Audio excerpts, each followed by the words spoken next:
Imaginez faire confiance aveuglément à quelqu'un qui devrait être le symbole de la sécurité, de la foi et de l'orientation spirituelle.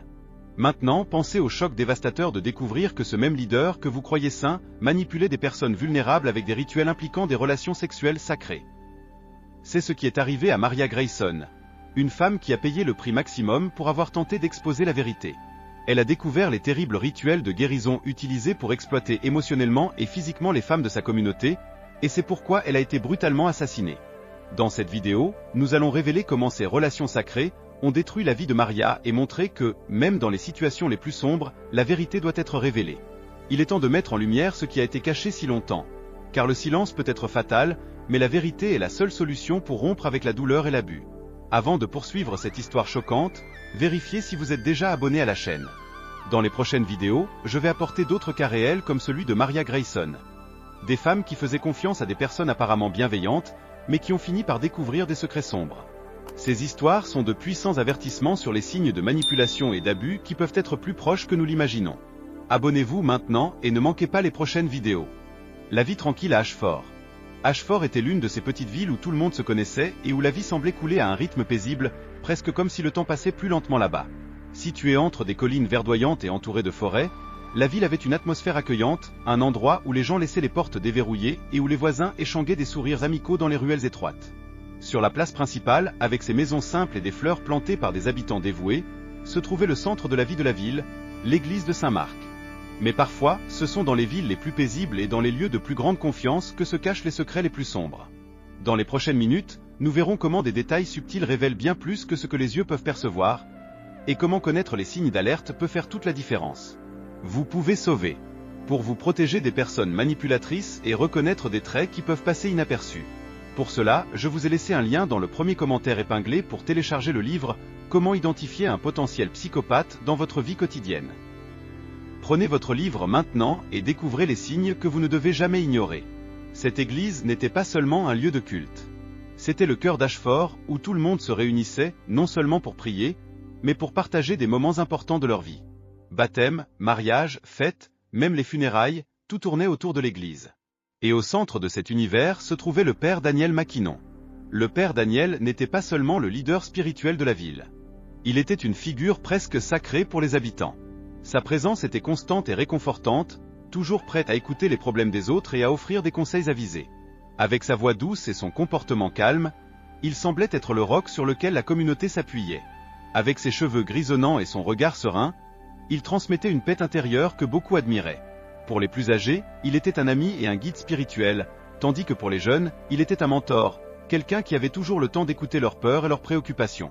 Lors des sermons dominicaux, l'église était pleine à craquer. Les paroles du père Daniel semblaient toucher le cœur de tous, apportant réconfort dans les moments difficiles et espoir pour l'avenir. Il parlait de bonté, de l'importance de prendre soin les uns des autres et de garder la foi, surtout dans les moments d'adversité. Les gens sortaient des cultes en se sentant renouvelés, croyant qu'avec l'orientation de Daniel, Ashford était un endroit protégé de tout mal. Les samedis après-midi, il était courant de voir le père se promener dans la ville, saluant les habitants par leur nom, visitant ceux qui ne pouvaient pas aller à l'église et apportant une parole de réconfort à ceux qui en avaient besoin. Il semblait être partout à la fois. Pour chaque problème, il avait une solution. Pour chaque âme tourmentée, il offrait la paix. La confiance en le père Daniel était absolue. S'il y avait le moindre doute ou conflit dans la communauté, c'était vers lui que tout se tournait. Ses paroles étaient toujours respectées, et il avait le pouvoir d'apaiser même les plus grandes tensions entre les habitants. Et cette confiance était mutuelle. Les gens s'ouvraient à lui, révélant leurs secrets et peurs les plus profonds, certains qui les guideraient sur le bon chemin. Mais, derrière cette image impeccable, il y avait quelque chose que personne ne pouvait imaginer. Sous le vernis de Saint-Tite, Illinois y avait de secrets cachés. Ashford croyait être à l'abri du mal, mais elle découvrirait bientôt que, même dans les âmes les plus respectées, peuvent habiter les ombres les plus sombres. La ville ne savait pas encore, mais ce qui était sur le point d'arriver ébranlerait les fondations de tout ce qu'elle croyait être vrai. Et l'homme que tous voyaient comme saint, comme leur guide spirituel, serait révélé comme le centre d'un mystère si sombre qu'il laisserait des marques à jamais sur Ashford. La vie tranquille à Ashford. Ashford était l'une de ces petites villes où tout le monde se connaissait et où la vie semblait couler à un rythme paisible, presque comme si le temps passait plus lentement là-bas. Située entre des collines verdoyantes et entourée de forêts, la ville avait une atmosphère accueillante, un endroit où les gens laissaient les portes déverrouillées et où les voisins échangeaient des sourires amicaux dans les ruelles étroites. Sur la place principale, avec ses maisons simples et des fleurs plantées par des habitants dévoués, se trouvait le centre de la vie de la ville, l'église de Saint-Marc. Mais parfois, ce sont dans les villes les plus paisibles et dans les lieux de plus grande confiance que se cachent les secrets les plus sombres. Dans les prochaines minutes, nous verrons comment des détails subtils révèlent bien plus que ce que les yeux peuvent percevoir, et comment connaître les signes d'alerte peut faire toute la différence. Vous pouvez sauver. Pour vous protéger des personnes manipulatrices et reconnaître des traits qui peuvent passer inaperçus. Pour cela, je vous ai laissé un lien dans le premier commentaire épinglé pour télécharger le livre « Comment identifier un potentiel psychopathe dans votre vie quotidienne ».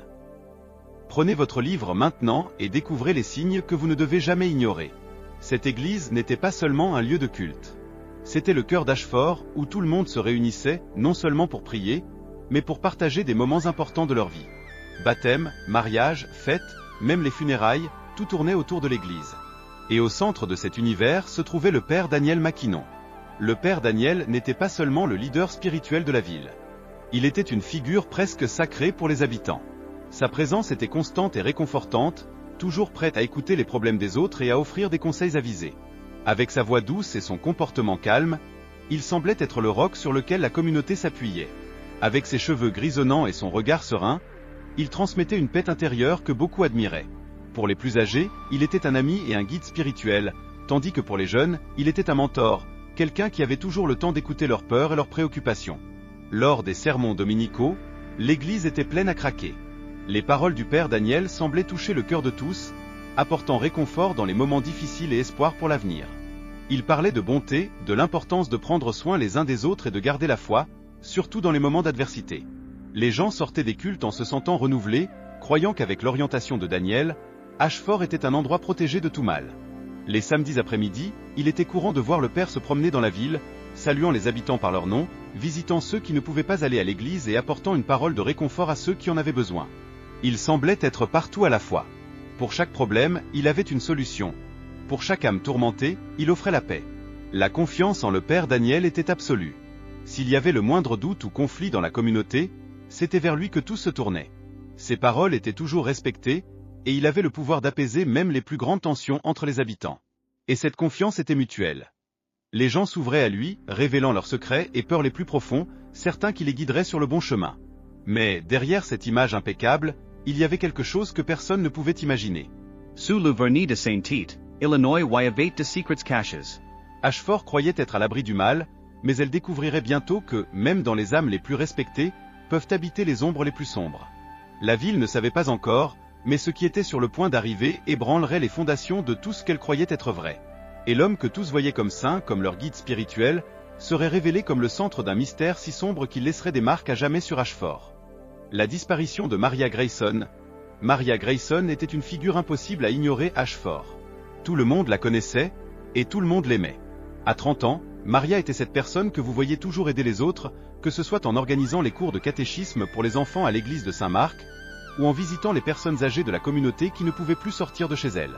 Elle avait un sourire radieux et une patience infinie, des caractéristiques qui faisaient d'elle l'une des personnes les plus aimées de la ville. En tant que fidèle dévouée, Maria ne manquait jamais les cultes et était toujours impliquée dans les événements de l'église. Elle était une sorte de pont entre le père Daniel et les fidèles, organisant des activités, aidant dans des missions et surtout, apportant un sentiment d'unité à la communauté. Pour beaucoup, elle était l'exemple parfait de bonté et de foi.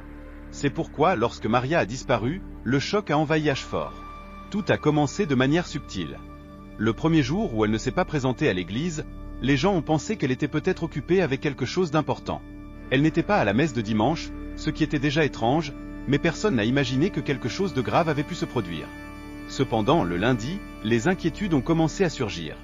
Maria ne s'est pas non plus présentée à la boulangerie où elle avait l'habitude d'acheter du pain tous les matins, ni n'a été vue lors des visites quotidiennes qu'elle faisait chez ses voisins. Ce qui, au départ, semblait être une absence brève, commençait maintenant à susciter de l'inquiétude. Ce qui semblait n'être qu'une absence passagère provoquait maintenant une inquiétude croissante. De petits signes, presque imperceptibles, indiquaient déjà que quelque chose n'allait pas. Ce type d'alerte peut apparaître dans n'importe quelle situation du quotidien, et savoir les reconnaître peut faire toute la différence. Pour vous aider à identifier ces signes avant qu'il ne soit trop tard, j'ai laissé dans le premier commentaire épinglé le livre « Comment identifier un potentiel psychopathe dans votre vie quotidienne ». Prenez le vôtre maintenant, avant qu'il ne s'épuise. Au fil des jours, toute la ville fut envahie par le doute. Ashford était suffisamment petite pour que toute absence prolongée soit rapidement remarquée. Et dans le cas de Maria, une personne si présente dans la vie de la communauté, cette absence était un cri d'alerte. Les voisins commencèrent à frapper à sa porte. Sie längse. Les fenêtres étaient fermées, et il n'y avait aucun signe qu'une personne soit passée par là récemment. Ils tentèrent d'appeler Maria plusieurs fois, mais le téléphone sonnait jusqu'à tomber sur la messagerie vocale. Aucun message n'était répondu. Et à chaque sonnerie sans réponse, la sensation que quelque chose de terrible s'était produit ne faisait qu'augmenter. Rapidement, toute la ville commença à parler de cela. Les gens se demandaient si elle était partie en voyage sans prévenir ou si quelque chose d'inattendu l'avait empêchée de rentrer chez elle. Mais Maria n'était pas le genre de personne à disparaître sans laisser de message, et c'était cela qui inquiétait tout le monde. Le père Daniel, profondément préoccupé, demanda aux fidèles de se rassembler en prière pour Maria. Il essaya de rassurer la communauté, suggérant qu'elle s'était peut-être éloignée un moment pour régler un problème personnel. Mais au fond, il était lui aussi alarmé. Les autorités locales furent alertées, et la police commença à chercher des indices, mais les réponses étaient rares et confuses. Il n'y avait aucun signe que Maria avait quitté la ville de manière planifiée. Aucun billet de bus ou de train à son nom, aucun mouvement bancaire. C'était comme si elle avait disparu de la surface de la Terre. La disparition de Maria Grayson devint rapidement le principal sujet de conversation à Ashford. Tout le monde en parlait, dans les épiceries, dans les cafés, au coin de rue. Les gens se regardaient les uns les autres avec un mélange de désespoir et d'incrédulité. Il était impossible de comprendre comment quelqu'un d'aussi présent et aimé pouvait simplement disparaître sans laisser de traces.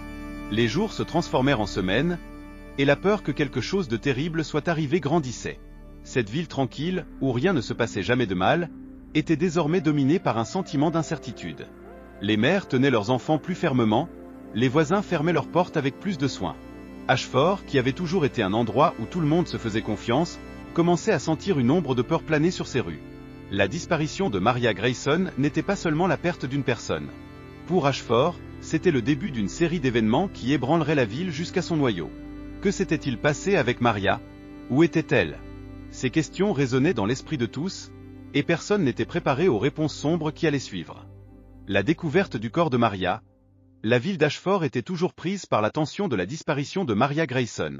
Tout le monde continuait à se demander où elle pouvait être, si elle était en sécurité ou si quelque chose de terrible s'était produit. L'incertitude flottait dans l'air, et la sensation que quelque chose de très mauvais était sur le point d'être découvert était presque palpable. Mais personne n'était préparé à ce qui allait suivre. Un matin froid et silencieux, Lisa Carter, l'une des amies les plus proches de Maria, se rendit à l'église de Saint-Marc pour aider aux préparatifs du culte. Elle avait l'habitude d'arriver tôt et d'organiser les choses, comptant toujours sur la présence de Maria qui adorait s'occuper des détails comme les fleurs et les bougies de l'autel. Ce jour-là cependant, Maria ne s'était pas encore manifestée, et le silence de l'église semblait plus lourd que d'habitude. Lisa marcha dans les couloirs vides de l'église, appelant le nom de son amie. Aucune réponse. En passant près de la salle paroissiale, une petite pièce utilisée pour les réunions et les confessions, elle remarqua que la porte était légèrement entrebâillée, et une faible lumière s'échappait par la fente. Quelque chose fit battre son cœur plus vite, une sensation qu'il y avait quelque chose de terriblement mauvais à l'intérieur. Avec des mains tremblantes, Lisa poussa la porte. La scène qui se révéla devant ses yeux était quelque chose qu'elle n'aurait jamais pu imaginer. À ce moment de l'histoire, dis-moi une chose. As-tu déjà traversé une situation où tu avais totalement confiance en quelqu'un, mais tu as finalement découvert que cette personne n'était pas qui elle prétendait être? Comment as-tu géré cette trahison? Laisse ton commentaire ici en dessous, partage ton expérience ou tes réflexions. Discuter de cela peut aider d'autres personnes à reconnaître les signes de danger avant qu'il ne soit trop tard. Ton histoire peut faire la différence. Sur le sol de la pièce, au milieu de papiers et de livres éparpillés, se trouvait le corps de Maria Grayson. Elle était allongée sur le dos, brutalement assassinée. Son visage, autrefois radieux, était méconnaissable, couvert de blessures profondes. À ses côtés, une grande croix en bois, ensanglantée, était tombée au sol. La scène était grotesque, une image troublante de violence qui contrastait avec la sainteté du lieu. Le sang tachait le sol froid en pierre, et la croix, symbole de foi et d'espoir, semblait maintenant faire partie d'un acte de désespoir et de mort. Pendant quelques instants, Lisa resta paralysée, incapable de traiter ce qu'elle voyait. Celle qui était la personne la plus douce et aimée d'Ashford était là, sans vie, dans un décor qui semblait sorti d'un cauchemar. Lorsque la réalité l'atteignit enfin, un cri d'horreur s'échappa de sa gorge, résonnant contre les murs de l'église et réverbérant dans le silence de cet espace sacré. La police fut rapidement appelée, et toute la ville s'agglutina autour de l'église, essayant de comprendre ce qui s'était passé. Personne ne pouvait croire que Maria Grayson, la femme que tout le monde aimait, celle qui était le symbole de bonté et de foi dans la communauté, avait été assassiné, et à l'intérieur même de l'église. Le choc était écrasant. Les policiers, en examinant la scène de crime, réalisèrent vite qu'il ne s'agissait pas d'un meurtre ordinaire. La brutalité avec laquelle Maria avait été attaquée indiquait de la rage, un acte d'une violence extrême. Mais ce qui était le plus perturbant, c'était la croix ensanglantée à côté du corps. Était-ce un indice? Une tentative de l'assassin d'envoyer un message? Pourquoi la croix avait-elle été utilisée dans un crime si cruel? Les questions s'accumulaient, mais les réponses semblaient lointaines. La police encercla la zone, et des experts commencèrent à examiner chaque détail de la scène. Il n'y avait pas de signe clair de lutte, ce qui indiquait que Maria connaissait probablement l'assassin ou avait été prise complètement par surprise. Ses effets personnels étaient intacts, écartant l'hypothèse d'un vol. Il était évident que la motivation du crime n'était pas liée à des biens matériels, mais à quelque chose de beaucoup plus profond et sombre. Les murmures de la communauté commencèrent à prendre de l'ampleur. Qui aurait pu faire quelque chose d'aussi horrible? Et pourquoi Maria? Y avait-il un secret qu'elle gardait? La ville, qui jusqu'alors croyait être un refuge de tranquillité et de sécurité, était maintenant plongée dans la peur et la méfiance. La découverte du corps de Maria Grayson n'était pas seulement une tragédie. C'était le déclencheur d'une enquête qui révélerait des secrets cachés dans les ombres de l'église et mettrait au jour des vérités que personne à Ashford n'était prêt à affronter. Le crime brutal ébranla la foi et la confiance des habitants, laissant clairement entendre qu'au-delà de la façade de paix, il y avait quelque chose de bien plus sombre qui guettait. L'arrivée des détectives Alison Harper et Mark Ridgeway. Dès que la police d'Ashford réalisa la gravité du crime, elle appela deux des meilleurs détectives de la région, Alison Harper et Mark Ridgeway. Forts de plusieurs années d'expérience dans des enquêtes complexes, Alison et Mark étaient connus pour leur capacité à voir au-delà de l'évidence, reliant des indices que d'autres pouvaient facilement ignorer. Ils arrivèrent dans la ville avec un seul objectif: découvrir qui avait commis ce crime brutal et la raison qui en était à l'origine. À leur arrivée à l'église de Saint-Marc, Alison et Mark ressentirent le poids de l'atmosphère sombre qui entourait le lieu. Un silence oppressant régnait, comme si le bâtiment lui-même avait absorbé l'horreur de ce qui s'était passé à l'intérieur. Les personnes à l'extérieur observaient les détectives avec des regards de désespoir et d'attente. La communauté était sous le choc, et il était visible que l'impact du crime avait profondément touché tout le monde. Dès qu'ils entrèrent dans la salle paroissiale où le corps de Maria Grayson avait été trouvé, Alison et Mark commencèrent leur travail. Tous deux avaient une approche méthodique, et leurs yeux expérimentés commencèrent rapidement à absorber les détails de la scène. Ils avancèrent lentement dans l'espace, observant chaque recoin, chaque objet hors de place. L'une des premières choses qui attirèrent l'attention d'Alison fut l'absence de signes de lutte. Les meubles étaient intacts, il n'y avait pas d'objets brisés, et le désordre dans la salle semblait minime, compte tenu de l'attaque brutale subie par Maria. Cela suggérait quelque chose de clair. Maria connaissait probablement son assassin et ne s'attendait pas à être attaquée. Elle avait confiance en la personne qui l'avait tuée. De plus, les détectives notèrent que la scène de crime semblait trop organisée, presque méticuleusement planifiée. Le corps de Maria était allongé dans une position qui ne paraissait pas naturelle, comme s'il avait été délibérément placé de cette manière après l'attaque. La croix ensanglantée à côté du corps, un symbole si fort et sacré, était désormais maculée par la brutalité du crime. Pour Alison et Mark, cela semblait plus qu'un simple objet utilisé lors de l'attaque. La croix pouvait être un symbole, un message que l'assassin tentait de faire passer. Mark, toujours attentif aux détails mineurs, remarqua qu'il n'y avait pas de traces de pas ou de signes évidents de fuite. C'était comme si l'assassin avait eu tout le temps du monde pour accomplir l'acte et ensuite partir sans laisser de traces. Cela renforçait encore l'idée que le crime avait été soigneusement planifié, probablement par quelqu'un de familier avec l'environnement et les routines de Maria. Alors qu'ils analysaient la scène, Alison et Mark commencèrent à discuter des motivations possibles pour le crime. S'il n'y a pas eu de lutte, Maria était probablement calme jusqu'au dernier moment, commenta Alison, les sourcils froncés. Elle ne se méfiait pas de celui qui était avec elle, ce qui signifie que la personne impliquée avait le contrôle total de la situation. Mark acquiesca. Et plus que cela, le choix de tuer Maria à l'intérieur de l'église, un lieu qu'elle aimait et où elle se sentait en sécurité, semble être une attaque non seulement contre sa vie, mais aussi contre sa foi. L'assassin ne voulait pas seulement ôter sa vie, mais aussi déshonorer quelque chose qui était important pour elle. Les détectives commencèrent à dresser un profil initial du possible assassin. Ils savaient que, dans de nombreux cas, l'assassin tend à être quelqu'un de proche de la victime, quelqu'un en qui elle avait confiance. Dans ce cas, probablement quelqu'un ayant accès à l'église et qui connaissait Maria de près. Le crime, clairement, n'avait pas été un acte impulsif. Il y avait quelque chose de personnel et de profond dans cet acte de violence.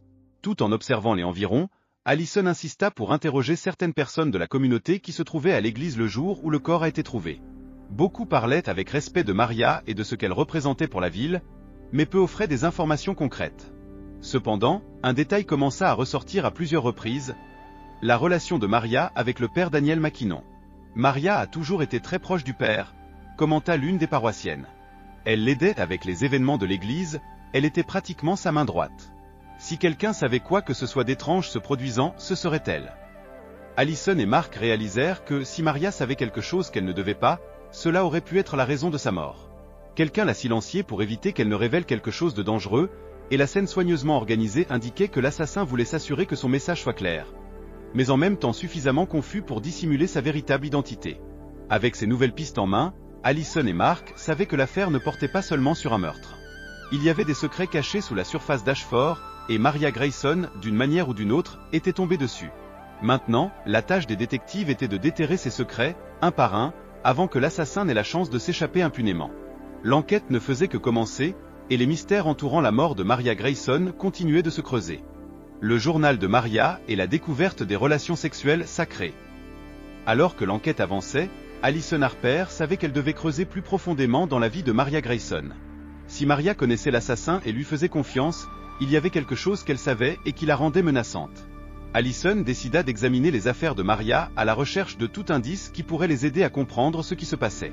C'est alors qu'en fouillant la maison de la victime, elle trouva quelque chose qui changerait le cours de l'enquête. Un journal, soigneusement caché sous le matelas.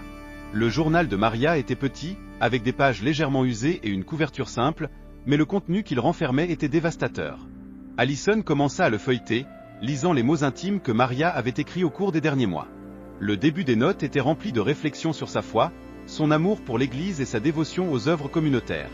Mais au fur et à mesure que les pages avançaient, le ton changeait. Il y avait une inquiétude croissante dans les mots de Maria, quelque chose de sombre prenait forme dans ses pensées. Alors, sur l'une des pages les plus récentes, Allison trouva ce qu'elle cherchait. Maria avait commencé à se méfier de quelque chose de très perturbant au sein même de l'Église qu'elle aimait tant. Elle mentionnait le père Daniel, l'homme que tout le monde à Ashford voyait comme un saint, d'une manière complètement différente de ce que tout le monde imaginait. Dans les mots de Maria, il y avait un ton de peur et d'indignation. Maria relatait que ces derniers mois, elle avait découvert que le père Daniel était impliqué dans quelque chose qu'il appelait des rituels sacrés de guérison.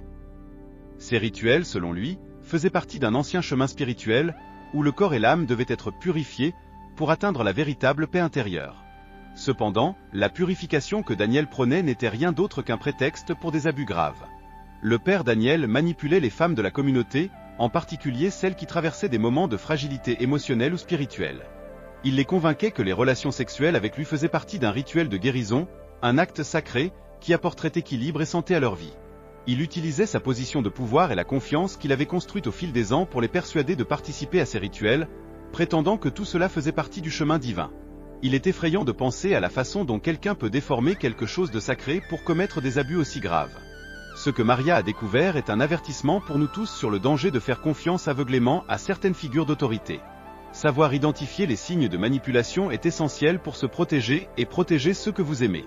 J'ai laissé dans le premier commentaire épinglé un livre qui peut sauver des vies, Comment identifier un potentiel psychopathe dans votre vie quotidienne.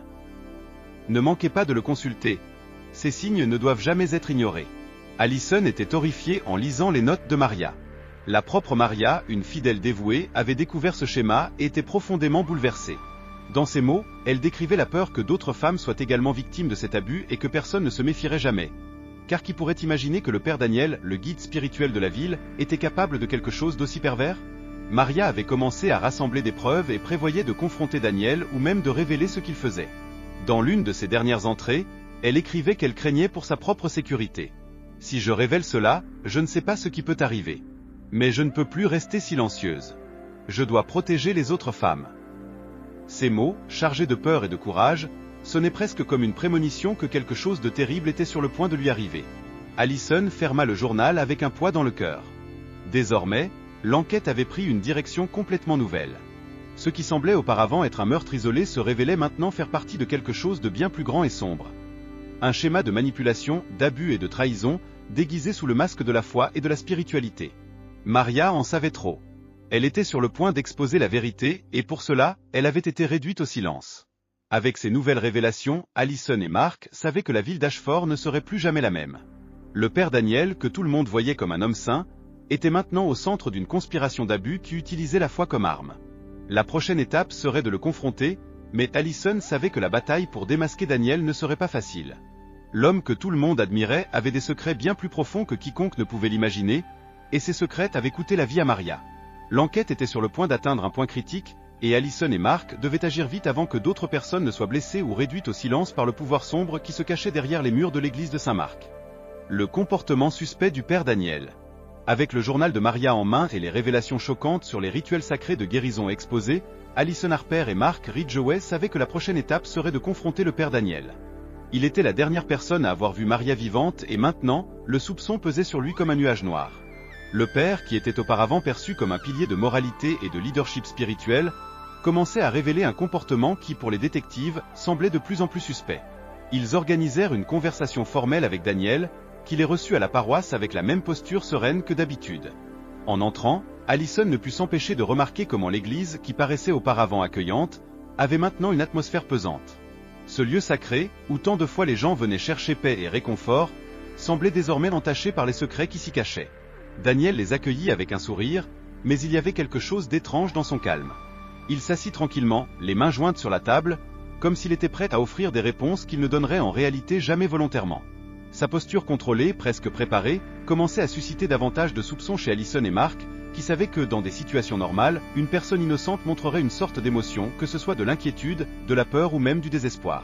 « Nous sommes ici pour parler de Maria Grayson », commença Allison, observant de près les réactions du père. Il ne détourna pas le regard, mais il y avait une froideur dans ses yeux que la détective n'attendait pas de quelqu'un qui connaissait si bien Maria. « Maria était une âme bienveillante », répondit le père, d'un ton calme. « C'est une grande perte pour la communauté. » News prion 2 pour son aim. Les mots de Daniel étaient si calculés qu'Allison ne put s'empêcher de ressentir une gêne croissante. Elle savait que quelque chose n'allait pas. « Vous étiez la dernière personne à avoir vu Maria vivante », continua Allison. « Pouvez-vous nous dire où vous étiez la nuit où elle a disparu ?» Le père soupira légèrement avant de répondre, mais sa voix resta contrôlée. « J'étais ici, à l'église.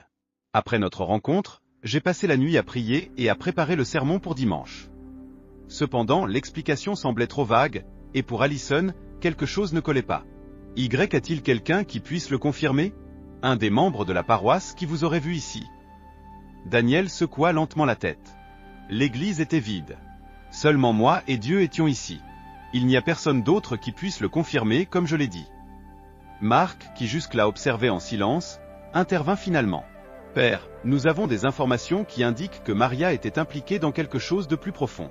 Quelque chose lié à des rituels de guérison qui impliquaient, vous. » L'expression du père se durcit pendant un bref instant, mais il retrouva rapidement son calme. « Ces rumeurs sont dangereuses et diffamatoires, » répondit Daniel, avec une froideur qui fit se retourner l'estomac d'Allison. « Ma mission a toujours été d'aider spirituellement les gens, rien de plus. » Allison savait qu'elle commençait à toucher à un point délicat.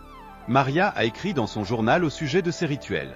Elle a décrit des rencontres où vous utilisiez votre position pour manipuler des femmes vulnérables, les conduisant à croire que des relations sexuelles faisaient partie d'une guérison spirituelle.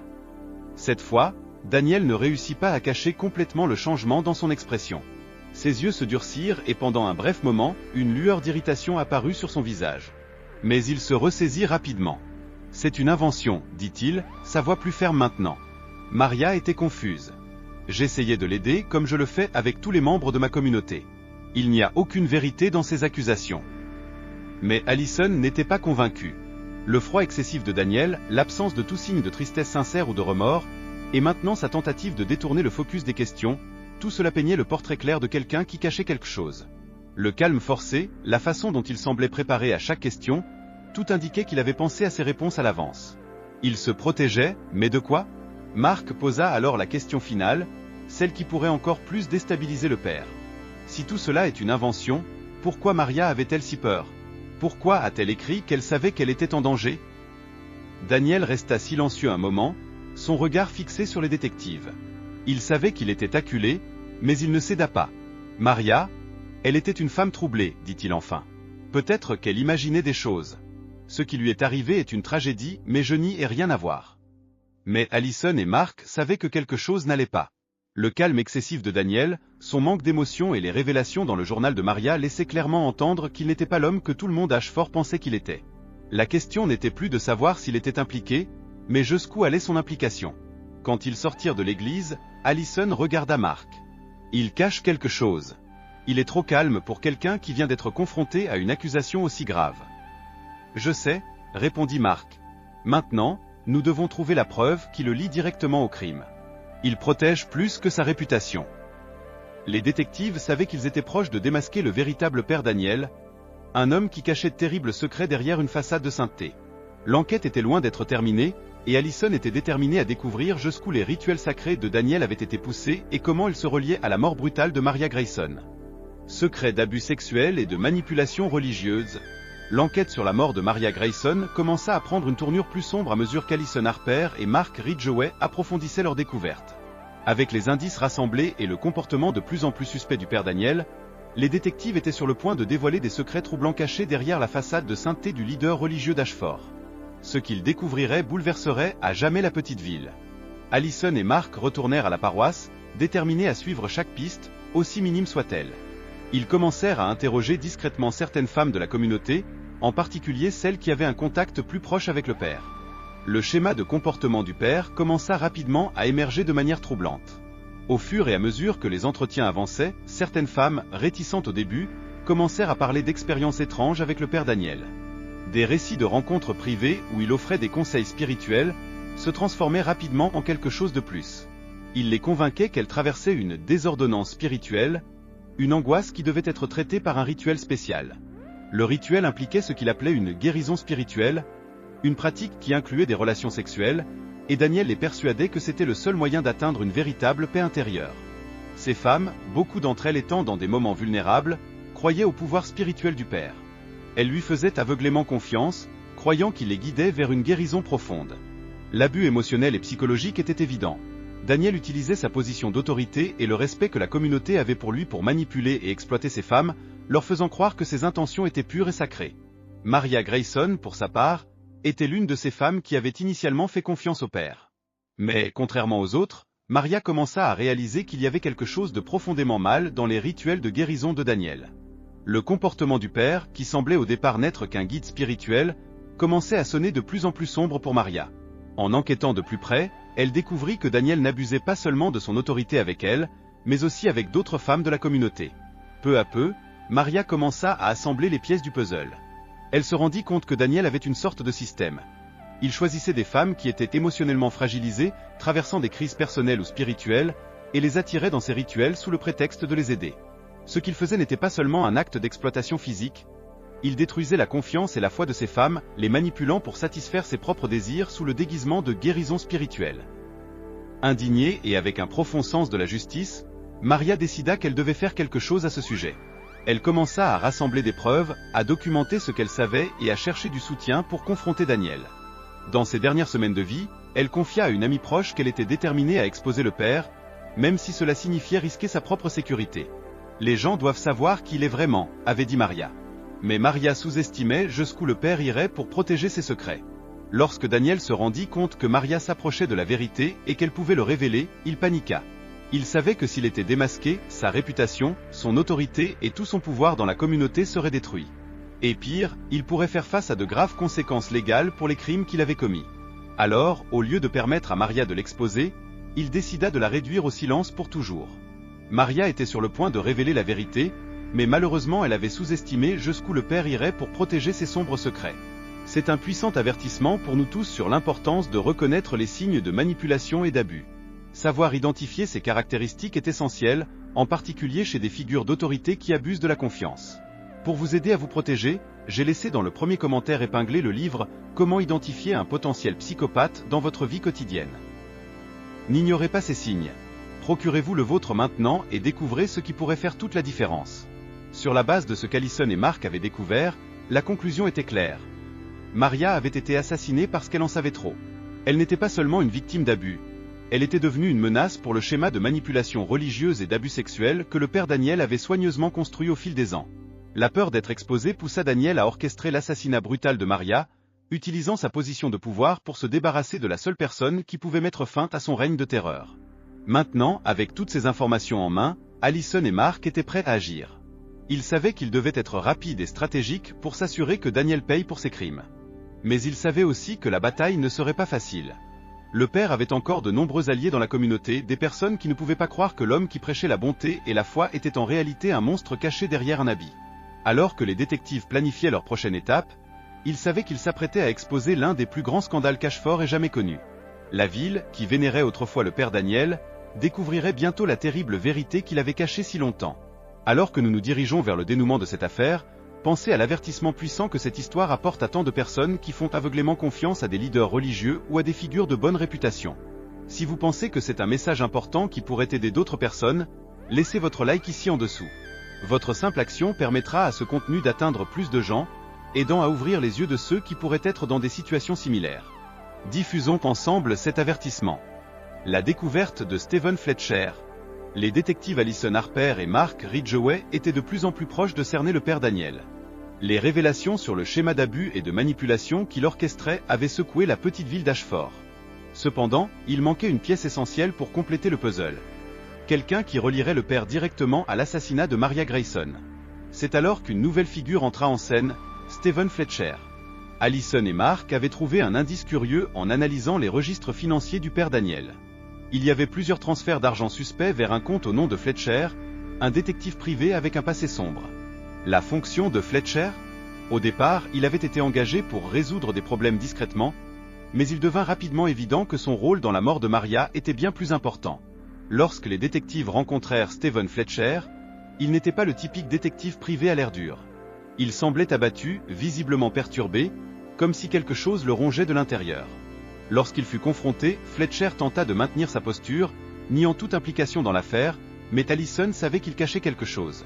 Son comportement agité, la façon dont il évitait le contact visuel, tout indiquait que Fletcher était au bord de l'effondrement. « Nous savons que vous avez reçu de l'argent du père Daniel », dit Alison d'une voix ferme et assurée. « Nous savons que vous avez été engagé pour faire taire Maria Grayson. » Fletcher, assis sur une chaise usée, commença à transpirer. Il frotta nerveusement ses mains, sa respiration devenant de plus en plus lourde à chaque seconde. Mark, observant à côté, vit que Fletcher était sur le point de craquer. « Elle en savait trop, n'est-ce pas ?» continua Alison. « Maria était sur le point d'exposer les secrets du père, et vous avez été envoyé pour vous assurer que cela n'arriverait pas. » Fletcher secoua la tête, essayant de nier. « Je n'ai été engagé que pour lui parler, pour l'effrayer, rien de plus. Ce n'était pas censé se terminer ainsi. » Sa voix était faible, et le poids de ses mots commençait à se faire sentir. Alison remarqua la brèche et pressa encore plus. « Mais ça s'est terminé ainsi, n'est-ce pas? Quelque chose a échappé à tout contrôle. Maria est morte, et vous savez pourquoi. » C'est à ce moment que Fletcher commença à trembler.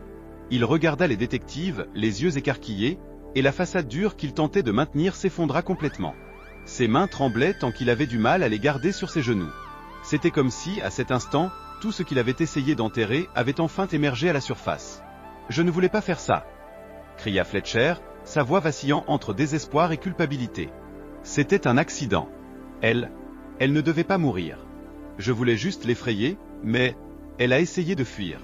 Elle avait peur, et moi, j'ai perdu le contrôle. » Les mots sortaient de manière précipitée, et le panique envahissait Fletcher. Il confessa que, la nuit de la mort de Maria, il était allé à l'église sur ordre du père Daniel. Sa mission était simple, intimider Maria, s'assurer qu'elle se taise et ne révèle pas les secrets qu'elle était en train de découvrir. Le père devenait de plus en plus paranoïaque quant à ce que Maria pourrait révéler et pour cela, il avait recours à Fletcher, quelqu'un avec une réputation de régler des problèmes sans laisser de traces. Mais cette nuit-là, les choses avaient complètement échappé à son contrôle. Lorsque Fletcher confronta Maria, elle s'était effrayée. Elle savait qu'elle était en danger et avait essayé de fuir. Le confrontation devint tendue, et dans le feu de l'action, Fletcher l'attaqua. Il décrivit ce qui s'était passé comme une impulsion, un moment de panique où il ne sut pas quoi faire. Quand il se rendit compte, Maria était déjà au sol, gravement blessée. « Je ne savais pas quoi faire », répétait-il, les larmes coulant sur son visage. « Je n'avais pas prévu cela. Ce n'était pas censé se terminer ainsi. » La description que Fletcher donna était angoissante. Il détailla comment, après l'attaque, il entra dans une panique totale. Il savait qu'il avait commis une terrible erreur, mais il savait aussi qu'il ne pouvait pas revenir en arrière. Désespéré, il fuit la scène, laissant Maria saigner sur le sol, à côté de la croix ensanglantée qui serait plus tard trouvée par les policiers. Il ne se retourna pas, aveuglé par la peur d'être découvert. Alison et Mark écoutaient attentivement, et au fur et à mesure que Fletcher parlait, le lien entre lui et le père Daniel devenait de plus en plus évident. Le père, réalisant que Maria représentait une menace réelle pour son schéma d'abus, prit la décision de l'éliminer. Et pour cela, il utilisa Fletcher comme son outil, croyant qu'avec de l'argent, il pourrait cacher ses crimes pour toujours. Maintenant, avec la confession de Fletcher, Allison et Mark avaient la pièce qui manquait. Le cercle se refermait. Le père Daniel, qui manipulait et abusait de sa position pendant des années, avait finalement commis une erreur fatale. Il avait sous-estimé Maria Grayson et son courage. Et, plus important encore, il avait sous-estimé la détermination d'Allison et Mark à découvrir la vérité. Avec Fletcher en détention, les détectives savaient que la prochaine étape serait de confronter le père lui-même. L'heure de la vérité approchait, et celui qui était auparavant considéré comme un homme saint à Ashford allait être démasqué comme le véritable méchant derrière la mort de Maria. La justice était plus proche que jamais. L'arrestation du père Daniel. L'arrestation du père Daniel fut un moment que personne à Ashford n'aurait pu anticiper. Jusqu'à ce jour fatidique, le père était perçu comme le pilier moral de la communauté, l'homme en qui tous avaient confiance pour obtenir des conseils spirituels, du réconfort dans les difficultés et des réponses à leurs doutes. Il était le symbole de tout ce qui était bon, pur et sacré dans cette ville. Mais tout cela était sur le point de s'effondrer brutalement. Avec la confession dévastatrice de Stephen Fletcher et les preuves contenues dans le journal de Maria Grayson, les détectives Allison Harper et Mark Ridgeway étaient prêts à faire le dernier pas. Ils savaient que l'impact serait immense, mais ils savaient aussi que la justice devait être rendue. Maria avait été réduite au silence pour en savoir trop, et maintenant, Allison et Mark avaient les preuves nécessaires pour donner voix à la vérité. Le matin de l'arrestation, la ville semblait plongée dans une calme tendue, presque comme si l'air lui-même était chargé de l'attente de ce qui allait arriver. Allison et Mark arrivèrent à l'église de Saint-Marc, accompagnés d'une équipe de policiers. Ils savaient que ce moment exigeait de la précision.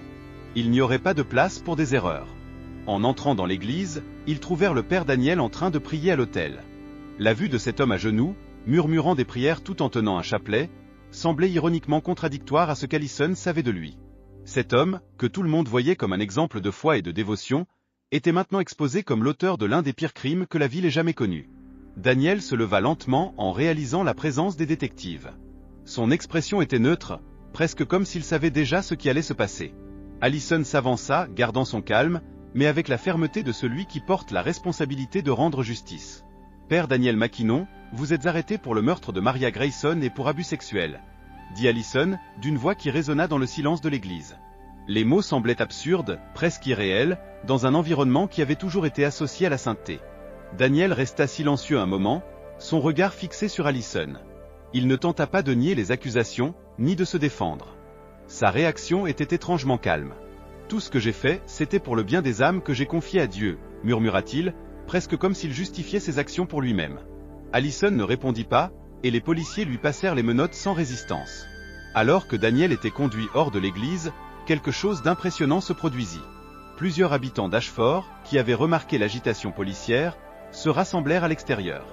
Ils observaient en silence, confus et horrifiés. Personne ne pouvait croire ce qu'ils voyaient. Le père, l'homme qui avait baptisé leurs enfants, célébré des mariages et conduit des funérailles, était maintenant menotté comme un criminel. Le choc sur les visages des gens était visible. Beaucoup n'arrivaient tout simplement pas à traiter la vérité qui était devant eux. Des murmures commencèrent à se répandre dans la foule, tandis que les nouvelles circulaient comme un incendie dans la petite ville. Comment cela peut-il arriver? Ça ne peut pas être vrai. Le père Daniel, il a toujours été si bon. Mais, à mesure que la vérité émergeait, la dévastation s'intensifiait. Le journal de Maria, révélant les rituels sacrés que le père utilisait pour abuser des femmes de la communauté, se répandit dans la ville. La confession de Fletcher, le détective privé, devint publique. Tout était désormais clair. Le père Daniel manipulait et abusait de sa position depuis des années, utilisant la foi et la confiance des gens pour satisfaire ses désirs sombres. La communauté fut divisée. Il y avait ceux qui, même avec toutes les preuves, refusaient encore de croire que le père Daniel était coupable. Ces personnes le voyaient comme une victime des circonstances, ou comme quelqu'un qui avait été injustement accusé. Mais il y avait aussi ceux qui, réalisant enfin l'ampleur de ces crimes, se sentaient trahis et détruits. Comment quelqu'un en qui ils avaient investi tant d'amour et de confiance avait-il pu être capable de telles atrocités? Le père Daniel, alors qu'il était conduit vers la voiture de police, jeta un dernier regard à la foule. Son regard, autrefois se rend et equivalent, semblait maintenant vide. Il savait que son monde était fini. Il n'y avait plus d'aura de sainteté qui l'entourait, plus de révérence à son égard. Tout ce qui restait était le lourd silence d'une communauté qui ne serait plus jamais la même. À l'intérieur de la voiture de police, alors que le père était emmené, Ashford ressentait pleinement l'impact de sa chute. La ville, qui paraissait autrefois intouchable, avait été déchiquetée par un homme qui utilisait le masque de la foi pour cacher son vrai visage. La confiance que les habitants avaient dans l'institution qu'il représentait était à jamais ébranlée. Allison et Mark, en voyant la voiture partir, ressentirent le poids de la justice être rendue, mais savaient aussi que pour les victimes de Daniel et pour toute la communauté, la cicatrisation de cette blessure prendrait beaucoup de temps. La foi des gens avait été corrompue par quelqu'un en qui ils avaient fait confiance aveuglément. Mais au moins, maintenant la vérité était exposée. L'arrestation de Daniel marqua le dénouement d'une trame de secrets, de mensonges et de manipulations, mais pour les habitants d'Ashford, ce fut le début d'un long chemin de reconstruction, tant de leur foi que de leur confiance en ce qui aurait dû être sacré. L'impact sur la ville d'Ashford. L'impact de la révélation sur le père Daniel fut dévastateur pour la petite ville d'Ashford. Pendant des décennies, il avait été la figure centrale de la communauté. L'homme vers qui les gens se tournaient dans les moments de crise, le guide spirituel que tous respectaient, le symbole de moralité et de bonté. Lorsque sa véritable nature fut exposée, les fondations d'Ashford furent ébranlées de manière irréparable. Peu après l'arrestation du père, les nouvelles de ses crimes se répandirent rapidement. Le journal de Maria Grayson, qui contenait des récits d'abus et de manipulations religieuses, devint le sujet principal à chaque coin de rue, dans les cafés, les épiceries et lors des réunions de famille. Le choc initial laissa place à une profonde tristesse, et dans de nombreux cas, à une colère que personne ne savait comment exprimer. La ville, autrefois paisible et unie, fut envahie par un sentiment de division. Il y avait ceux qui, même face à des preuves écrasantes, ne pouvaient accepter que l'homme qui avait baptisé leurs enfants et célébré leur mariage était le même qui avait commis des crimes aussi horribles. Ses habitants essayaient de justifier ses actions, certains allant jusqu'à suggérer que tout cela pouvait être une mise en scène ou que le père avait été victime de circonstances échappant à son contrôle. Ils s'accrochaient à l'image de l'homme qu'ils connaissaient ou pensaient connaître, et refusaient de croire que le père Daniel était capable d'une telle cruauté. D'autre part, il y avait ceux qui se sentaient trahis de manière irréparable. Ils ne pouvaient comprendre comment ils avaient pu être aveugles si longtemps. Les femmes qui avaient été victimes directes des abus du père commencèrent à parler, leur voix étant enfin entendue. Pour elles, l'arrestation du père Daniel était un mélange de soulagement et de douleur. Soligement pars kale home kalesavate manipules et blesses all eight enfant fairface à la justice. Mais de leur pars que la confiance qu'elles avaient dans l'église et dans leurs propres croyances avait été détruite. Elles se sentaient exposées et vulnérables, et pour beaucoup d'entre elles, le simple acte d'entrer dans l'église était devenu insupportable. L'église de Saint-Marc, autrefois le centre des activités de la ville, était maintenant presque déserte. Les fidèles ne savaient comment retourner dans ce lieu, qui avait été souillé par les crimes de l'homme qui dirigeait leurs prières. Les messes commencèrent à être annulées, et le silence à l'intérieur de l'église était le reflet du vide qui imprégnait maintenant le cœur d'Ashford. Les conversations dans les rues changèrent également. Si auparavant la ville était marquée par la cordialité, les sourires et les salutations amicales, il y avait maintenant un climat de méfiance. Des personnes qui partageaient auparavant leur vie avec leurs voisins se renfermaient maintenant dans leur propre maison, craignant de qui elles pouvaient réellement se fier. Ashford, une ville où tout le monde connaissait tout le monde, était soudain devenu un endroit de regards soupçonneux et de murmures dans les coins. Pour les familles qui avaient toujours cru à la sainteté du père Daniel, le coup fut encore plus profond. Beaucoup de parents qui avaient confié le soin spirituel de leurs enfants à lui, se sentirent coupables. Ils se demandaient comment ils avaient pu permettre que quelque chose d'aussi sombre se produise sous leurs yeux. La foi qui les unissait semblait maintenant un fardeau, et ce qui était autrefois un sentiment de communauté commença à se fragmenter. Allison Harper et Mark Ridgeway, les détectives chargés de dénouer l'affaire, savaient que bien que la justice soit en train d'être rendue, leur travail ne se terminait pas avec l'arrestation de Daniel. Ils devaient faire face aux effets secondaires de l'exposition d'une vérité si brutale. Ils organisèrent des séances de soutien pour les victimes et des conseils pour les habitants, mais ils savaient que certaines blessures prendraient du temps à cicatriser, si jamais elles cicatrisaient. Peu à peu, les gens commencèrent à remettre en question leur propre foi. Comment pouvaient-ils continuer à croire en l'Église lorsque son leader suprême avait utilisé la religion comme une arme de manipulation? Certaines familles cessèrent complètement de fréquenter l'Église, choisissant de chercher un soutien spirituel en dehors d'Ashford ou même d'abandonner leurs croyances religieuses. Pour beaucoup, l'impact fut profond non seulement sur leur foi, mais aussi sur leur propre vie. Les souvenirs des moments partagés avec le père Daniel, les baptêmes, les mariages, les bénédictions, étaient désormais ternis par l'horreur de ce qu'il avait fait en secret. Ce qui était sacré était devenu un fardeau, et la communauté était divisée entre ceux qui voulaient oublier et ceux qui ne pouvaient pas mettre de côté ce qui s'était passé. Ashford, qui autrefois était un refuge de paix et de tranquillité, portait maintenant des cicatrices profondes. Les maisons soigneusement peintes, les rues tranquilles et les jardins bien entretenus semblaient désormais faire partie d'un décor vide, une façade qui cachait le traumatisme collectif de la ville. La confiance, qui unissait autrefois les habitants, semblait maintenant brisée. Les habitants savaient que, peu importe le temps qui passerait, l'ombre de ce qui s'était passé ne disparaîtrait jamais complètement. Le nom de Daniel Mackinnon, qui autrefois était synonyme de bonté, était maintenant associé au pire type de trahison, la manipulation de la foi pour satisfaire ses propres désirs sombres. Cette histoire souleva de nombreuses réflexions et sentiments. Comment pensez-vous qu'une ville peut se relever d'une trahison si profonde? Laissez votre commentaire ici en dessous, partagez votre opinion ou votre expérience.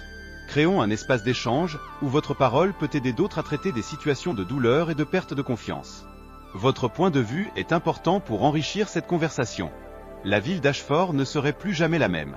Le scandale qui révéla le visage sombre de son leader spirituel laissa une cicatrice permanente sur chaque habitant.